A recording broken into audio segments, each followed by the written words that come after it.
really hurts. There is nothing anyone can say. It just really hurts, and I know everybody is compassionate for me and my loss, but I'm not the only one who lost up here. There are lots of people who lost everything.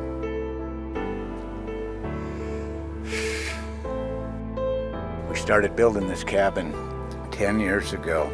In 2014, I retired after 28 and a half years with Salt Lake City Fire Department. And this was going to be our retirement home.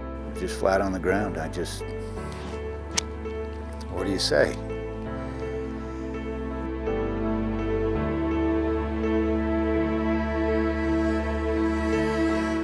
We were excited to start a business, have a new adventure, have an investment. We found this place and knew we had to have it. Knew we had to do this. We had to figure it out. So we were given official evacuation orders July 2nd. It's a couple of weeks where we were just kind of on pins and needles and we didn't know what was going on and nobody had access to the property. The firefighters are just amazing people with incredible resources. They're so impressive. We show up and our place is still here. I mean, we just couldn't believe it based on some of the pictures we had received.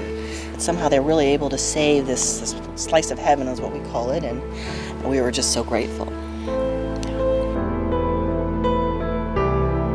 I was a firefighter for 28 and a half years and I saw a lot of fire. And this was just of a magnitude that I just never seen anything like it. That fire had to have been so hot just to do the damage that it did. We went up to Montana to try and look at some concrete log homes. My neighbor called and said, "I hate to be the bearer of bad news, but your place is being flooded right as we speak." And that flash flood brought so many logs with it from the burn scar that I had a 1,000-foot log dam that was pushing the water on my property and actually cutting a new riverbed. There was a tentative date to open to the public so that we could start having our guests come back, and unfortunately on July 22nd, the first flood came through. We knew the cleanup effort was going to be extensive. Debris and mud everywhere. And we knew, based on all the reports from everybody, that it was going to be, it wasn't just a shutdown until we could clean up, it was probably a shutdown for at least a year. We came up here, started cleaning up everything. A good neighbor to the south of me, I called him and he brought his backhoe down. We thought we had it licked, but the river flooded a second time. And this time it brought 10 times the water. Literally 10 times the water.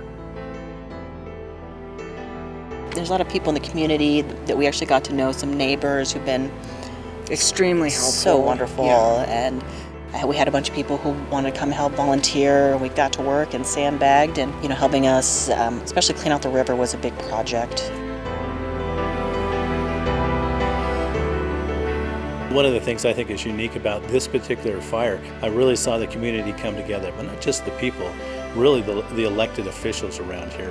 Wow, those guys were really stepping up and being involved. They were engaged and did an outstanding job, and we could tell that they really cared about the people in the counties.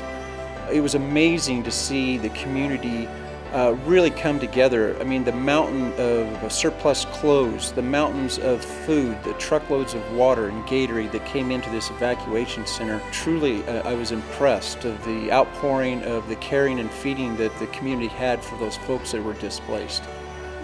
There's a lot of love between the neighbors up here. And everybody wants to come in and give you that helping hand that you so much need.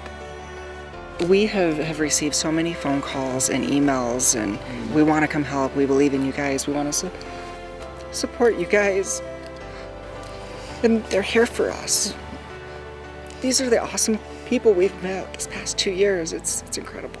And I want them all to know that I appreciate and I love them for everything they've done for me. I'll never be able to repay them back.